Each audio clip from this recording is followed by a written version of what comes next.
네, 뭐, 제 목표치를 좀 높게 잡다 보니까, 좀 10%는 좀 넘겨야 목표치 터치하는 일들이 많이 벌어집니다. 그래서 지난달에는 조금 그런 부분들이 터치가 좀 덜 됐는데, 이번 달부터는 아마 종목들의 움직임이 나오면서 목표 터치를 좀 많이 지리라 이렇게 예상을 하고요.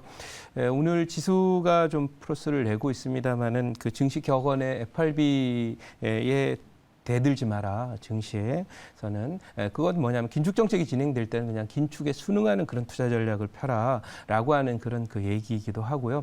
어제 미국 증시가 나스닥 같은 경우 2.7% 가까이 상승을 했지만 우리 증시는 오늘 뭐 그렇게 많이 강하게 못 가고 있는 그런 모습도 결국은 이제 그 미국이 뭐 금리 인상을 9월에 멈춘다 아무런 확증도 없는 그런 상태 또 FRB의 그 부의장이 직접 나와서 이제 9월 달에 그 금리 인상을 멈춰야 된다는 어떤 증거나 데이터도 발견하지 못했다라고 이렇게 멘트를 했는데도 불구하고 어제 미국 증시 올랐다는 것은 주식이라는 것이 일종의 관성이 있어서 오를 만한 이유가 있어서 오르는 경우도 있지만 그냥 오르다 보니까 하루 이틀 더 어떤 덤으로 오르는 경우들도 있다 이렇게 생각을 합니다. 그래서 그런 관점에서 오늘 장을 보셨으면 좋겠고 최근 이제 우리 장에 있는 그 종목들의 흐름을 보면 시가총액 상위 종목들은 조금 주춤해요. 그런 가운데 새로운 섹터가 깨어나고 있습니다. 그런 면에서 오늘 말씀드린 SOC 관련한 종목들, 특히 우크라이나 재건과 연관돼 있으면서 SOC 섹터는 굉장히 많은 그 종목들을 포괄하고 있기 때문에 뭐 전력, 그다음에 에너지, 도로, 철도, 뭐 여러 가지 풍력, 이런 원전 이런 쪽 다 이제 포함이 되는 거라서 아무튼 이쪽 주도주군의 섹터들의 깨어남에 주의를 기울이시면 좋은 투자 기회가 되지 않을까 이렇게 생각되고 이 경기 사이클하고 무관하게 경기 부양책이 또 나오게 되는 그런 섹터이기 때문에 관심 있게 보셨으면 좋겠습니다. 자, 그러면 오늘 제가 보유하고 있는 종목 중에 이제 하나솔루션을 목표 터치를 했는데 하나솔루션 차트를 잠깐 보고 가도록 하겠습니다.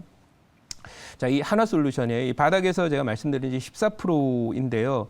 이 바닥에서 주식을 샀을 때 이 14% 정도 수익이 난 종목은 경험적으로 보면 최소 30%는 간다라고 볼 수 있어요. 그러니까 이 제가 무릎에 사서 어깨에 파는 거잖아요. 이 종목은 지금 무릎에 산 게 아니라 거의 발목 근처에 산 거예요. 그러니까 이 무릎이 되려면 이 종목 무릎짜리가 여기 5만 원이거든요.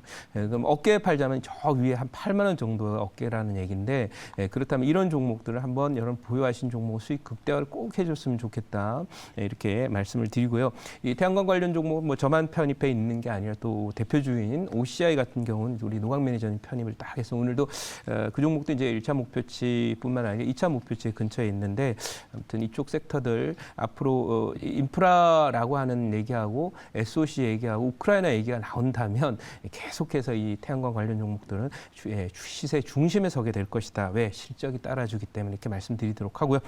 그다음에 다른 종목 중에서는 제가 소개해드렸던 종목 중에서 요즘에 그 일진전기 한번 보도록 하겠습니다. 일진전기가 알게 모르게 슬슬 지금 올라와가지고 여기 지금 저항선 돌파를 했죠. 다음 타겟이 8만 원 초반대까지는 무난해요. 8천 원 초반대까지는 그러니까 그때까지 수익 극대화하시고 특히 이 종목은 여름에 무더위 나오면서 블랙아웃 얘기가 나올 때 슈팅에 한번 들어가 상한가 한 번 정도는 보이는 종목이라서 그 정도에서 뭐 나중에 상한가를 치거나 그러면 그때 뭐 차익 실현하는 그런 전략 말씀드리도록 하겠습니다. 자, 그럼 오늘 여러분께 소개드릴 종목 편입을 하겠습니다. 오늘 소개드릴 종목은 6,470원 기록하고 있고요. 오늘 소개드릴 종목은 바로 재룡전기라고 하는 종목입니다. 이 재룡전기는 제가 일진전기하고도 좀 관련을 좀 맺고 있는 그런 그 여름 수혜주이기도 하고요. 또 하나는 이 재룡전기나 이쪽은 과거에 이제 대표적으로 이 종목이 그 남북 경협주로 얘기가 될 때 대북 송전이나 이런 부분 관련주로 이렇게 알려져 있는 종목이에요. 따라서 지금 우크라이나 쪽에서 재건을 하겠다라고 하는데 이 재건에 필요한 돈을 대는 부분과 관련해서는 유럽에서 이제 대주는 걸로 이렇게 어느 정도 결론이 나 있고 또 미국도 이제 재건을 지원하기 위한 여러 가지 대안들을 마련을 하고 있는 그런 상태인데 반면에 이런 그 재건 관련한 내용들이 과거에는 이제 그 우리가 경합주로 갔지만은 이 재룡 전기 같은 또 일진 전기 같은 이런 전력 관련 인프라 뭐 태양광도 그런 쪽에 하나이고 또 원전도 그런 쪽에 하나이고 풍력도 그런 쪽에 하나이지만은 결국 큰 한 묶음으로 보면 전력 인프라라고 하는 걸로 이제 소위 그 대별이 될 수 있어요. 그래서 그런 면에서 이 종목이 전체적으로 이제 전력 관련 섹터들에 대한 애소 투자가 많이 진행이 되는 그런 가운데 이 종목들도 앞으로 경협주 갈 때는 못 갔지만은 이번 파동에서는 새로운 어떤 모멘텀 우크라이나 재건과 SOC를 키워드로 갈 것이다 이렇게 말씀을 드려보도록 하고요. 이 종목은 뭐 기본적으로 이제 뭐 적자 나는 이런 종목은 아니기 때문에 뭐 테마주 할 때도 항상 이제 뭐 이 분기당 살짝 뭐 적자는 날 수 있지만 최근 들어서 이제 지난해까지 4년 연속 흑자가 났고요. 그리고 이제 전력이나 이런 부분에 인프라 투자가 다시 또 이 우크라이나나 이런 걸 중심으로 해서 진행이 되게 되면 또 실적이 또 턴어라운드가 될 수 있는 그런 기대도 할 수 있는 종목이 바로 재룡전기다 이렇게 말씀드리고요. 준비된 자료는 재룡전기에 대한 내용이 아니라 이 이슈가 얼마나 갈 건지에 대한 비율을 보여주는 준비된 자료를 보고 말씀드리도록 하겠습니다. 자, 오늘 그 준비한 종목은 재룡전기이고요. 이 종목은 이제 기술적으로는 너무너무 이쁜 자리에 있어요. 많이 하락을 했고요. 과거에 그 소위 경협주로 갔다가 얻어맞아서 크게 박살이 났던 종목이고요. 이제 막 바닥에서 돌아 올라오는데 이번 파동은 경협이 아니라 경협이죠. 그것도 남북 경협이 아니라 우크라이나와 관련된 또는 뭐 글로벌 SOC 투자와 관련된 경제 협력과 관련된 그런 그 관련주로 올라오고 있다 이렇게 말씀드리고 다음 장 보겠습니다. 우크라이나 외교차관이 이제 3일 동안 한국에 와요.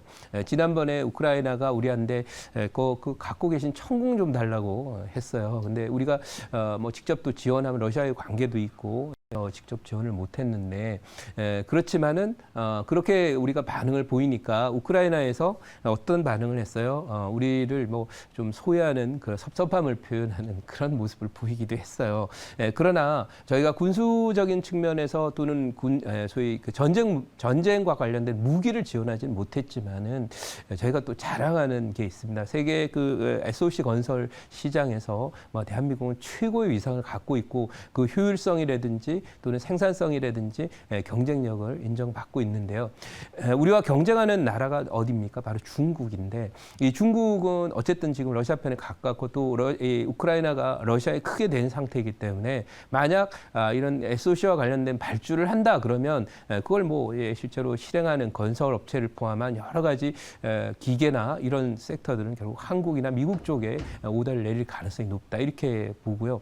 그런 면에서 볼 때 제가 볼 때는 우크라이나 재건 문제가 지난번에는 약간의 소설 같은 그런 느낌이었지만 지금은 점점 더 현실화되면서 우리한테 섭섭함을 갖고 있었던 우크라이나 외교 차관이 3일 동안 한국에 온다라고 하는 거고요. 이런 부분은 상당히 좀 앞으로 우리가 이 이슈가 장기화되고 이게 재건한다는 게 하루아침에 이제 재건이 끝나지 않지 않습니까? 최소 뭐 2, 3년은 전쟁으로 파괴된 그런 도시 포함해서 인프라스트럭처, 수도, 전력, 통신, 뭐 도로, 항만, 또 공항 이런 것들을 할 수밖에 없는 거거든요. 뭐 그 중에 중간중간에 다리 같은 것도 많이 파괴가 됐겠죠.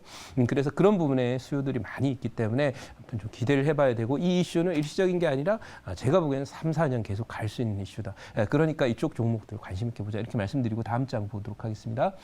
다음 장은 정부가 우크라이나 원전 재건에도 100만 달러의 현금을 지원한다라는 내용인데 이게 뭐 간다면 이 우크라이나 원전은 이제 러시아 시절, 그 소련 시절에 건설을 한 거거든요. 그럼 소련 기술자들, 러시아 기술자들 불러다가 해결하지 않을 거예요.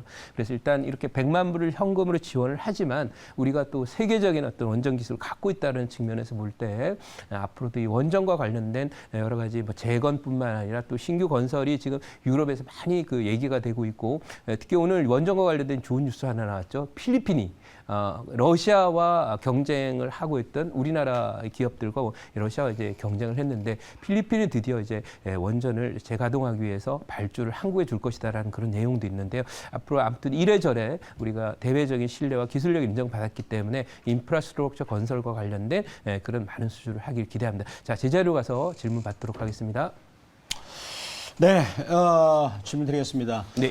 오늘 또 보니까 그 우크라이나 재건 관련주들이 이제 목표가가 이게 달성이 되고 또 우리 또 생쇼 전문가들도 이렇게 거기다 편입을 해서 계속 종목들이 이제 달성이 되고 있는데요. 네. 지금 미국 주류 언론에서는 네. 이런 얘기가 나오더라고요. 이제 우크라이나 이제 애지간히 그만하자.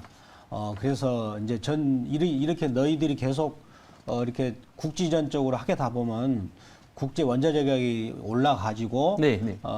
물가가 너무 올라 힘들지 않느냐. 네. 이제 여기서 적당히선 끝내자 이런 게 미국 주류 언론에서 나오는 이제 얘기가 나오고 있는데 자 그러면 그것과 관련해서 이제 우크라이나 재건 어차피 해야 되지 않습니까? 네. 그 탄력은 강해질 가능성이 있는지 궁금합니다. 네, 말씀드린 바대로 이제 미국의 입장이 사실 중요하죠. 네. 이 생각 같아서는 미국이 러시아를 손 좀 봐주고 싶은데 그게 11월에 또 중간 선거가 있다 보니까 또 미국의 지금 바이든 대통령의 지지율이 뭐 최저치라 그래요. 역대 그래서 36% 정도 지지율이 나왔더라고요. 그래서 그런 정도라면 물가를 잡지 않으면 선거에 이길 수 없다라는 그런 절박함 때문인지 이 우크라이나 전쟁 문제와 관련해서도 빨리 좀 봉합을 하고 싶어하는 그런 생각으로 이렇게 판단을 하고 어쨌든 뭐 이것이 결국 그 우크라이나 재건 문제에 더 탄력을 일으키는 요인이 되고 과거에 이게 독일을 그 재건했던 그 재건 사업의 이름이 마샬 플랜이거든요. 네. 그러니까 이런 그 플랜들을